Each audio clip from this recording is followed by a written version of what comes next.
Welcome to the Bigfoot Society podcast. What follows is a few minutes teaser for a members-only episode I just released with Mr. Kevin Cook from the Iowa Bigfoot Information Center. If you know your Iowa Bigfoot history, this is a extremely big deal in order to get Mr. Cook to come on record to talk about his time in the late 70s researching Bigfoot in Iowa. To hear the rest of the episode, you can become a supporting member on Patreon or become a YouTube channel member. Enjoy. Do you remember when you first met Cliff? Yeah, I believe there was something that was written, and I don't know what it was. I'm trying to remember back. That's been like in 77 or something like that. I believe he had just contacted Mr. Deaton about the sculpture, and I met Cliff. Cliff worked for his, if I remember right, for his father-in-law that was the Chevrolet dealer in northwest Des Moines. I can't remember the name of the Chevy dealership, but he married the gentleman that owned it, married his daughter, Betty LaBrecque. And I just can't remember for sure how I actually met Cliff, but we started, however it was, I might have even been looking at a car for all I remember, but we just started talking and visiting, and he had mentioned something about Bigfoot, and he was wanting to do this museum replica, and one thing led to another, and I was young and just started a family, and so I was hesitant about it, but as the replica was finished, I ended up taking the whole summer off of work when we traveled with that thing, because I figured it was more of a opportunity to travel with this replica and hopefully get some more information about what people were seeing. And so took off the summer, traveled throughout the Midwest, exhibited, talked to a lot of people in law enforcement, wildlife conservation officers, people from all walks of life. And it was pretty interesting. And then, of course, reality sets in when you get done, you got to go back to work. So right. Bigfoot became more of a part-time hobby at that point, because you did have to make a living and support a family. And then over the years, Cliff and I lost contact, and I talked to Cliff about a year before he passed away, and we had a good conversation, and we talked about some of the people that had come to visit him or that he had visited. I think there's a gentleman up in, is it Idaho? That deals with, I guess, the footprints. Oh, yeah, Dr. Meldrum. Yep.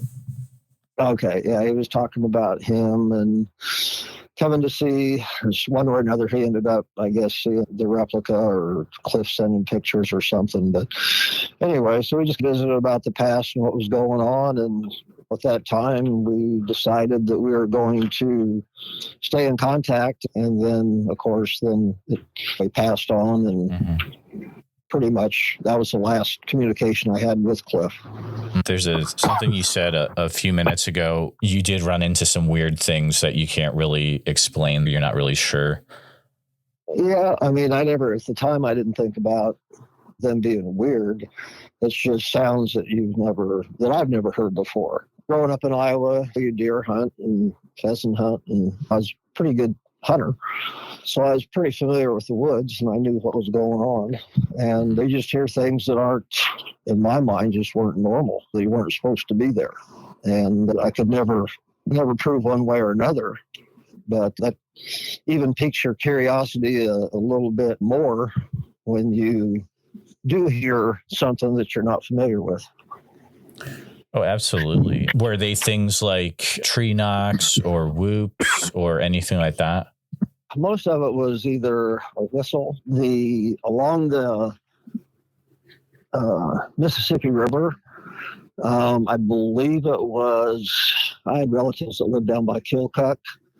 And down in that area, there was, here again, it's been a long time ago, but if I remember properly, there was some whoops that I had heard down there. Never really got into tree knocks. And I was more focused on vocalizations.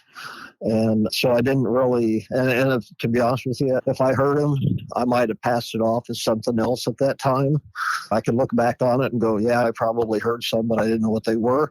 But I can't say for certain.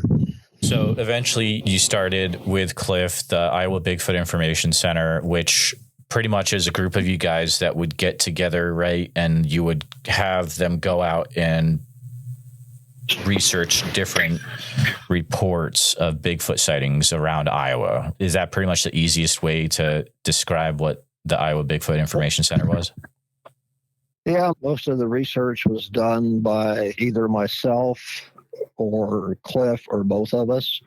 There was probably, from what I can remember, there might have been a couple other people that I knew that went out with me a couple times, but back then it was a lonely hobby. Right. You didn't have 4 people out with, like I said, drones and infrared cameras and everything else under the sun, and a bunch of people following you around. You were on your own. All your expenses were your own.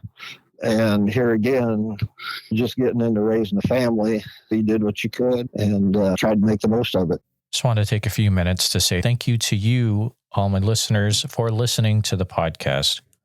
Please take a minute to help out the show by subscribing on YouTube, making sure you hit the bell so you don't miss any notifications, and share the episode on YouTube with a friend. Also, if you're listening to us on a podcast, thank you so much. Make sure that you're subscribed, share the show with a friend. Really, it's all about sharing the show wherever you can. If you've had a Bigfoot encounter related to the following or know someone who has, please reach out to me at bigfootsociety@gmail.com or pass on my email. Here's a list. If you or any relative were involved with Bigfoot sightings in the late 1970s or talked to Kevin or Clifford with the IBIC, I would love to talk to you. Please reach out. And to share anything Bigfoot related from this area, if you've got anything else you'd like to share from the Mount Shasta area, I'm not going to decline that either. A special thank you to all the Bigfoot Society Patreon and YouTube channel members. It's your support that helps keep the show going, and I extremely appreciate it.